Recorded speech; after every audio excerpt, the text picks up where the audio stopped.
wipe those brows. Illinois survives and advances with a 54-53 win over 13 seed Chattanooga. Derek Piper, Jeremy Werner, Derek, Illinois only leads for 25 seconds of this game. Didn't take a lead until the 40th minute with a Kofi Coburn put back, and then you need two Alfonso Plummer free throws, a late Coleman Hawkins block, and a missed Malachi Smith kind of contested fadeaway two-pointer to close the game. But Illinois finds a way to survive and advance. Not one you feel good about, Derek, but this isn't an infamous loss, right? Like this would have been another terrible NCAA tournament loss for Brad Underwood, Kofi Coburn, Trent Frazier, and the whole crew. But they find a way to survive another day. We'll see what they can do about it. But wow, that was can't believe they found a way to pull out what was one of the ugliest games of the season for them. Seth Davis is onto something, I guess. Apparently not ultimately right at the very end, but Chattanooga gave Illinois a run for its money, and really, you could argue, really should have won the game. I think that whether Illinois won the game or Chattanooga kind of let it slip, and they gave Illinois opportunity after opportunity to come back and take control, take a lead there in the second half, and kind of for a while, both teams were like, nah, I'm not really sure if we're going to do this, but yeah, you said it there is if this NCAA tournament goes the way that Illinois can in terms of playing up to their potential and goes on a run, this isn't a game, I'm going to say a forgettable game, but not a game that you're going to look back on or maybe be front of mind in terms of defining your season, defining an NCAA tournament. But it was a dangerous game. And it was scary. I mean, before you could even realize the game was going on, at least that's what it seemed like for Illinois in terms of an urgency standpoint, and them competing. It was 14-3 and you were down, and offensively it was just really, really ugly. So a lot of concerning signs out of this game, and really not a whole lot of positives other than Coleman Hawkins saved your season with a huge block. Kofi made a couple of big plays. Plummer got going there in the second half, but a lot of things that Illinois was saying going into this game, we didn't see a team playing loose and fun and confident and learning from last year. They were kind of lifeless and kind of tight, and they really played with fire, and they were very, very fortunate to have another chance to play again.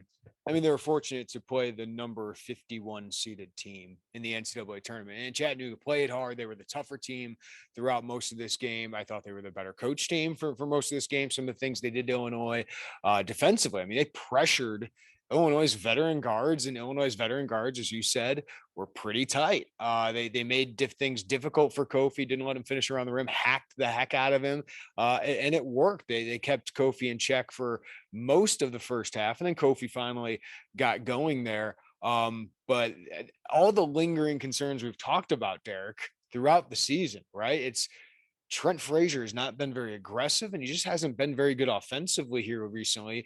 DeMonte Williams has been a non-factor offensively. Jacob Grandison gets hurt at a very inopportune time when you need somebody who can score, and he didn't take a shot in his 9 minutes on the court today. And then the wild streaks of Andre Curbelo, who gave this team a boost. He was a plus 18, did some really good things defensively, got them going a little bit offensively late in the second half, but also 1 of 7. And a lot of those shots are as good as turnovers because they're poor shots, kind of doing the Dirk Nowitzki fadeaway. And he had 6 turnovers. So guard play carries you a lot of times in the tournament. And as you said, Kofi played at a great level. I mean, for the last 30 minutes of this game, he played at an All-American level with 17 points, 13 rebounds. Coleman Hawkins gives you 10 points, 8 rebounds, a huge block. He missed the front end, but he also made up for it on the other end. Their front court is playing extremely well here recently. Your guard play is not. Fortunately, Alfonso Plummer got hot at the right time, kept shooting, kept being confident, and he lifted you offensively. But guard play, at least on the offensive end, has been a huge issue. Can they get enough buckets against good teams? Can they handle pressure? And can they just make plays?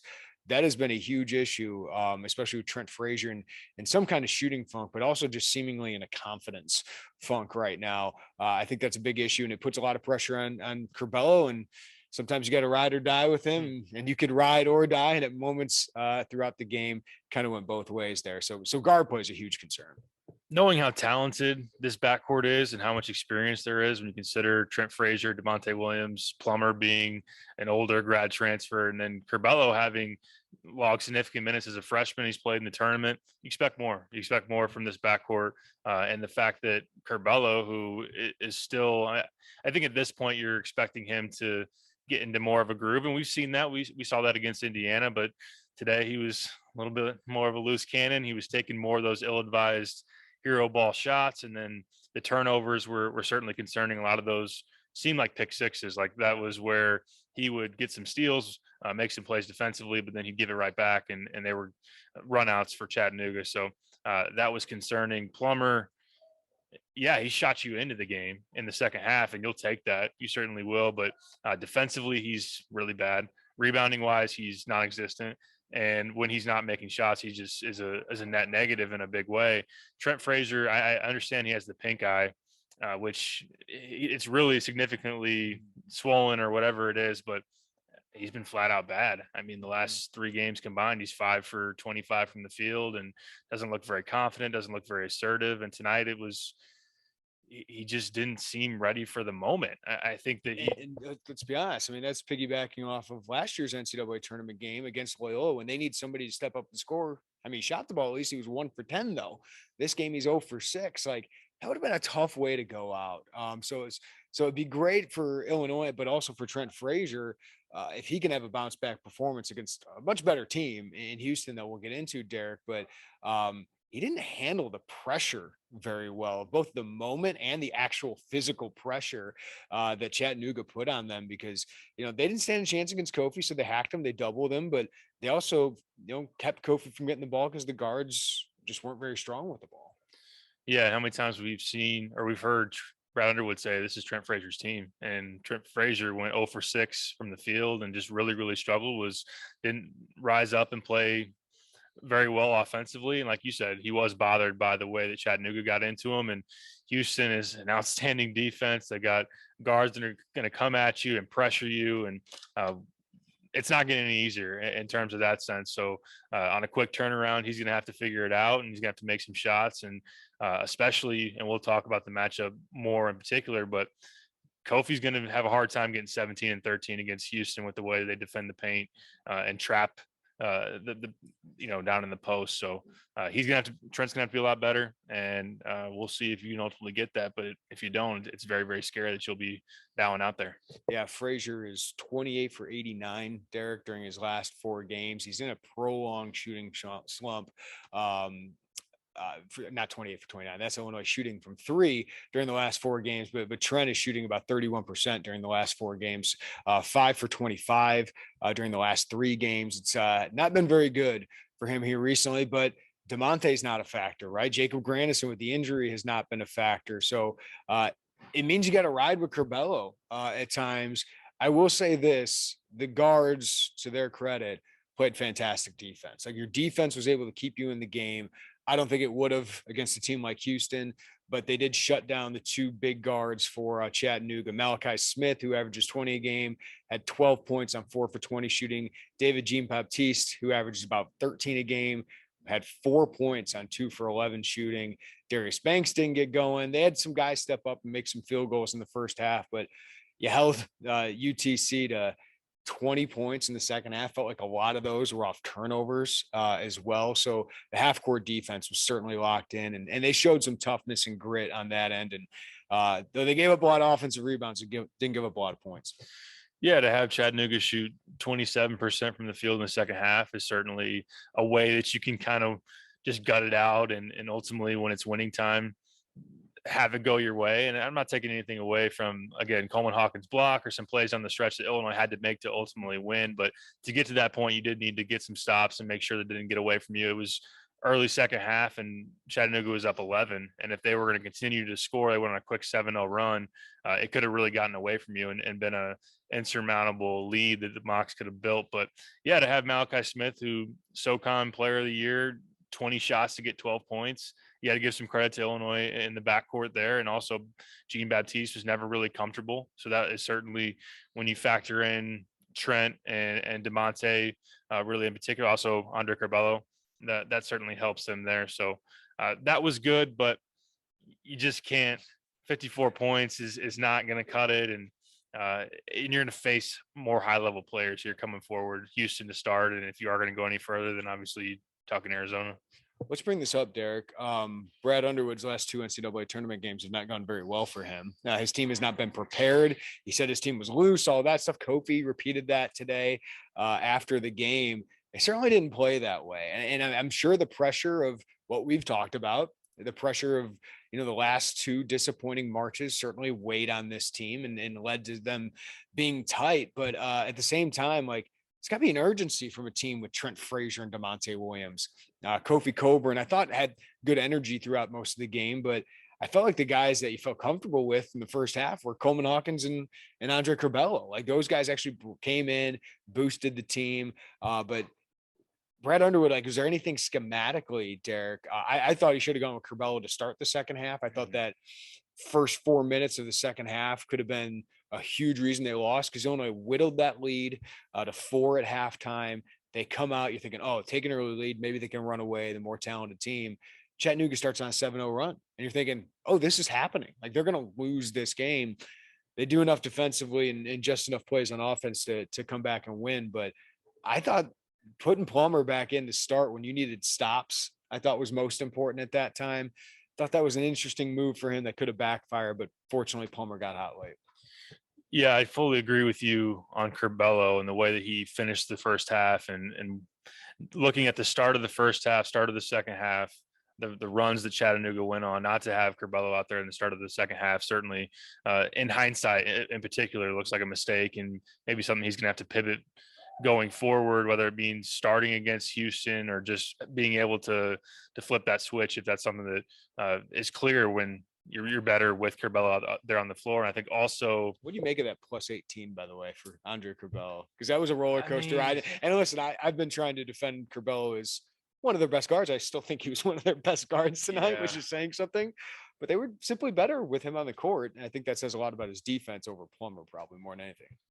I think so. I think there's something to be said for that. And then also, I mean, some of his plus minus can be, I'm not going to say it's all coincidental. Like, he made some good passes. Like, he had some alley oops. He was making some plays. And I do think defensively, he's certainly more of a positive than Plummer. He's more of a positive than some other guys out there. Even Jake wasn't his usual self. And really, he's not normally anything more than maybe an average defender at best. But yeah, I think you look at defensively, but offensively wasn't great for Curbelo. I mean, his shooting, his turnovers, I don't really know there. Another note that I know that fans were really upset about is RJ Melendez never got an opportunity.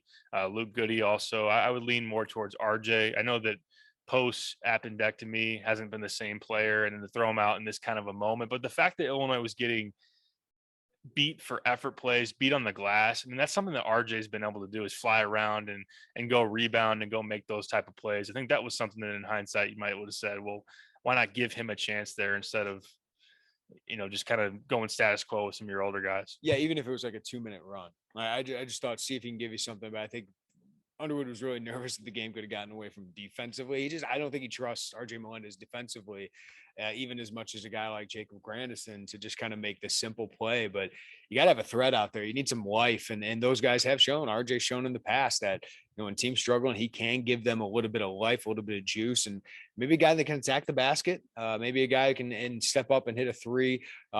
Goody maybe, but I would have leaned towards RJ. But I agree with fans. I would have given him a run at least at some point, knowing it could have gone poorly. But at least see if there's any kind of energy there, because I think RJ's earned that from the past, and you were desperate. You were just desperate at some point. Was there anything like that was concerning about what Chattanooga was doing, other than, for me, it was just pressuring the guards? Like, if Houston, they were watching that game, they're in the building, I'd just pressure the heck out of Trent Frazier, Alfonso Plummer, because they were pushed beyond the arc and just not comfortable going off the dribble until the very end. Plummer had a great take to the end to the rim to get those free throws. Yeah, I thought they did a really good job of making, really, once they got across half court, things difficult in terms of running their actions. And they were switching some stuff in terms of like their handoffs and running off screens and just putting the pressure on the guards. And the further away you make them operate, the further they are from feeding Kofi, the further they are from getting a quality shot. I think also attacking the glass, attacking the offensive glass, which is really in Houston's DNA. They do it as well as anybody out there. Number 2 in the country offensive rebounding rate. See Chattanooga get 16. you blitz the offensive glass because Plummer is boxing out nobody. Trent Frazier usually is not at all a factor on the defensive glass or the glass in general. That's a big, I think, schematic point for opponents is really double down, and Houston's going to do that anyway.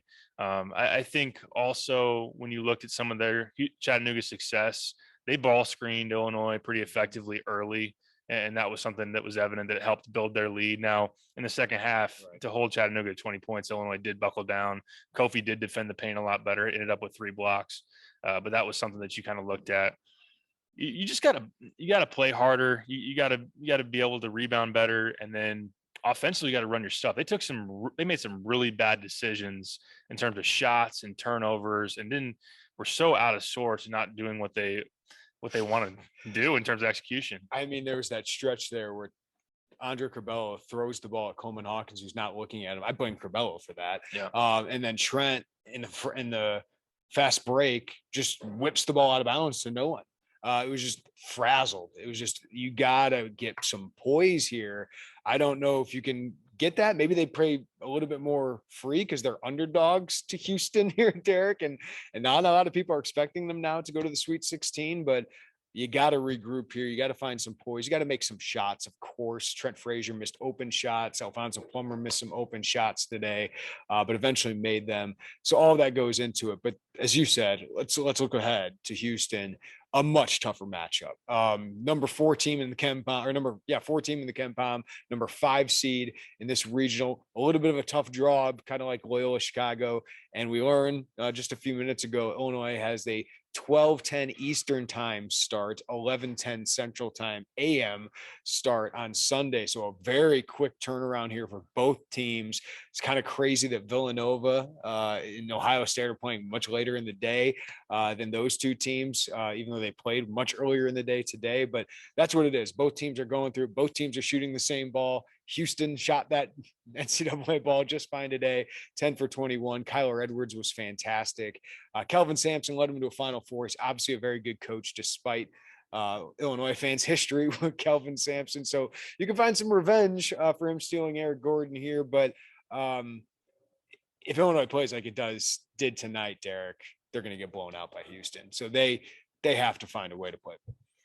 Houston would have beat them by 25 tonight. I mean, at least. I think that I wouldn't expect Illinois to have that same type of performance.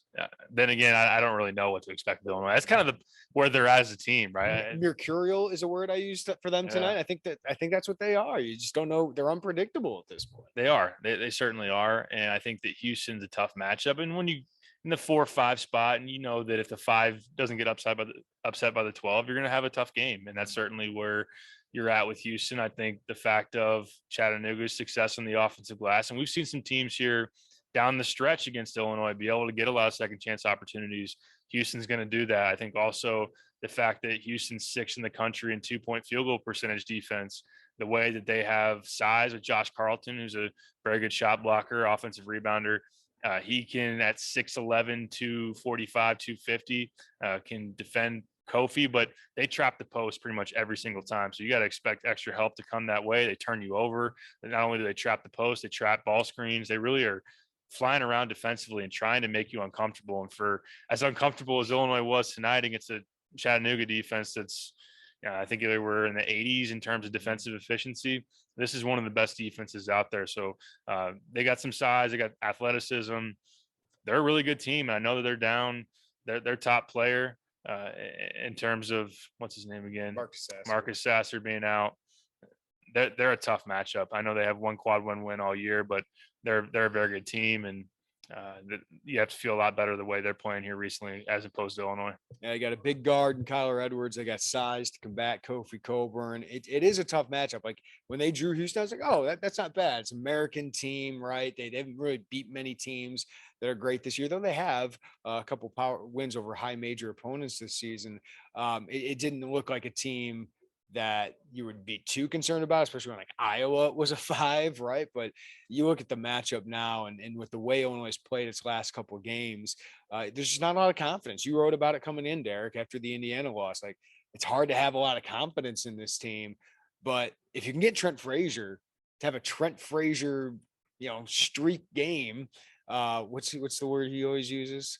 Trent Frazier One of his heaters? gets on one of his heaters. That's what I was looking for. You have a chance, right? If Andre Curbelo plays as controlled as he was and makes some more shots, and if they continue to defend like they are here recently, they're going to give themselves a chance. But they got to find something offensively, and they got to be the tougher team. I don't think they've been the tougher team the last few games they've played. I don't think so either. And I think that the one thing you got to hope, in addition to what you're saying about Trent finally figuring it out, is that all that was wrong tonight and that you just kind of got it out of your system. You survived, and maybe I know they breathed a sigh of relief tonight, and hopefully that takes a little bit of the pressure off, and they come back out on this court and they feel some familiarity and they feel that ball. I don't even want to do that. I don't even want to talk about the ball, honestly. I show up and win the game. I mean, Houston made shots, made threes. Your season's on the line. And that's what I understand. I don't want to dwell on it too much because you won the game and it is survive in advance. And there are a lot of these higher seeds that get pushed by these 12, 13s. And I mean, Kentucky season's done. So you're in a better spot than they are. But I don't understand the lack of urgency. I don't understand the lack of fight. It just didn't look like a team that learned anything from Loyola or was ready for this. And I don't understand not being ready. A lot's going to have to change against Houston, but then again, like you said, they're kind of in a different role, and maybe it'll be a different day. Yeah, and I got to be honest with you, the two guys I'm looking at are Trent Frazier and DeMonte Williams. Like, you need more from those guys. Like, how many? Trent had the one rebound where he got fouled, got to the free throw. That was a hustle play. DeMonte had 6 rebounds, but you just need more leadership from those guys. And for me, that's walking the walk and getting it done. Like, I get Curbelo makes these mistakes. I'm not trying to make excuses for him, but at least his mistakes are out of aggression. Like, I'd rather die with that than die with some of this timidity and just not going for it. Like, Brad Underwood said coming in, we're going to let it fly. They didn't let it fly tonight. They were just completely tight. They got to get over that. We'll see if they can do it. We'll see if they can flip the script, Derek. But if they don't, they're playing a team who's been there, done that. Houston made the Final Four last year. A lot of these guys were a part of that experience. Calvin Sampson coached them to that Final Four. They're going to be aggressive, and they got to be so confident based on what transpired in both the games tonight. Them, never really a doubt against UAB. It was mostly up by double digits most of the night, and then Illinois leading for 25 seconds. Houston should be coming in this very confident, but Illinois has got to find a way to find its mojo, like Austin Powers in the last next 36 hours. Yeah, that was a good line there. I like that. Yeah, Calvin Sampson trying to go to his 3rd straight Sweet 16. Like you said, they went to the Final Four last year. They're going to be playing with a lot of confidence. Their style is just all out toughness, flying around defensively. And I think that they're going to do a pretty good job making things tough on Kofi and limiting his attempts. And if Illinois' guard play isn't up to the challenge, they're just simply not going to win the game. I think there is an opportunity with Sasser being out to kind of have Houston in hindsight say, if we would have had him, we would have beat Illinois. But the way they're playing right now, I think that Illinois has more to answer than Houston, obviously. But if Frazier shoots it well, steps up, if Plummer takes that second half and parlays it forward, and Curbelo just reels it in a little bit, then the guard play can prevail. But I don't know. You're really going to need that. Right. Like, I feel like they're going to make things difficult for Kofi. I still think Kofi can have a strong game because he's All-American Kofi Coburn. Hawkins, we haven't mentioned him enough. What a leap he's taken. And again, they don't win tonight without him. 10 points, 8 rebounds, 2 assists, the big block at the end. Just coming up with huge plays. I feel good about your front court. I really do. And not that you're getting anybody else. Coleman played 33 minutes. Kofi played 35. And Grandison and Benjamin Bosmans-Verdonk and Omar Payne played little minutes here. But you feel good about what those two guys are getting. You need one of those games, I think, on Sunday where Frazier and Plummer combined for 30 points. You need that kind of performance to move on. And that was always the case. And at some points this season, Derek, we had confidence that could happen. We had a stretch here tonight where Plummer took over a game, helped you win a game. They're going to need that every game now from their guards, or at least one of their guards, to advance. I mean, this team can't survive making 3 3-pointers a game. It has to make 8+ likely to beat Houston. Trent Frazier, Alfonso Plummer are all Big Ten guards. They got to play like it. And if they don't, then Illinois is bowing out. But yeah, that's a good point on Coleman. Coleman continues to make plays. And if you would have said a month ago that your season was going to come down to whether or not Coleman makes a play at the very end, you would have said, well, I guess we're done. And no, but to his credit, just continues to show up and he's become one of your more reliable players, as crazy as that sounds. Been your second best player in the recent weeks. I mean, we also got to give Kofi. Coleman misses the front end.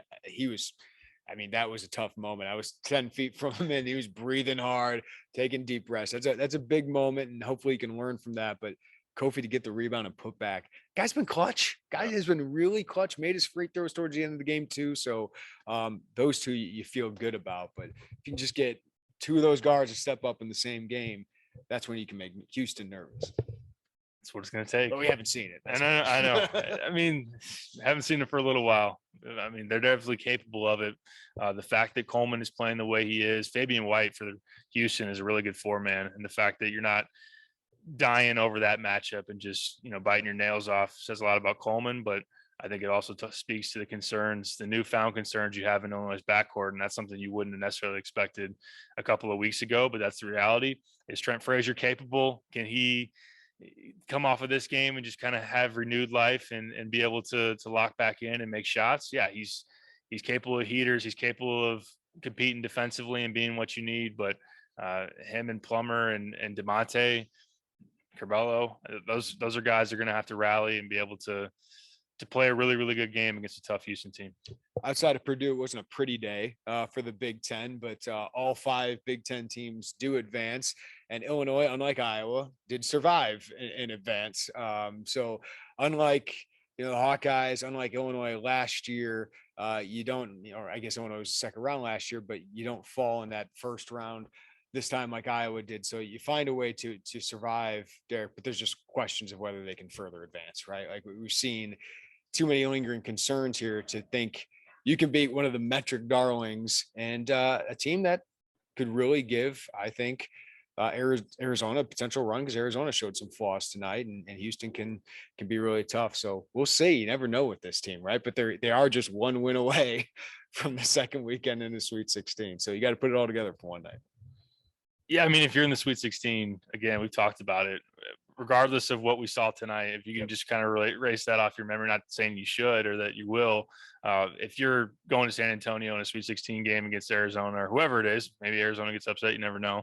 But most likely against the Wildcats, you throw it up and you go out there and see what you can do. And you're there for the first time since 2005. And I do think that maybe some of that tightness, some of that anxiety just lifts off your shoulders and you can just go out there and play. I think you're hoping that you're going to have that at noon Eastern time. Is it Eastern? Noon Eastern? Yeah. Noon Eastern on Sunday. You hope that that's kind of the case as well. But you didn't ultimately fall. I think 34 hours away from now, by the way. That's wild. Yeah, it's crazy. If you were playing a team, I don't want to knock Chattanooga because I think they're a solid squad. But if you were playing a team with a little bit more offensive capability, if you're playing a team that executed a little bit better down the stretch, made some more free throws, you're going home. And the way we were watching St. Peter's hit shots last night when we were, eating our burgers and putting a couple of beers down. You didn't see that out of Chattanooga, and it would have been the same story. You would have been going home, but you're not. And you got to be able to use that as an opportunity to write it and play the type of game you're capable of. Got to take advantage of that fortune of surviving tonight. You did find a way to win, made some big plays, played some good defense.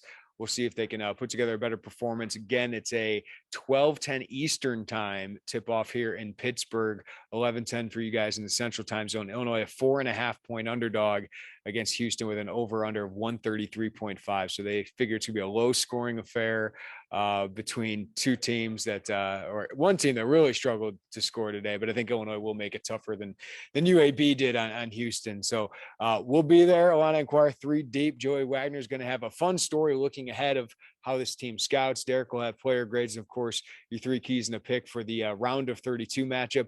But we are staying in Pittsburgh. we get to stay a little while. Like, how about you make it another week? We got a quick turnaround in San Antonio. That'd be a blast, but we'll see what happens Sunday. Thank you all for listening to the Illini Inquirer podcast. Give us a rating, review, and a follow wherever you get your podcast. We appreciate that. And check out all the content at IlliniInquirer.com. Everybody have a great day. Rest up for the early tip off on Sunday. We'll talk to you then on the Illini Inquirer podcast.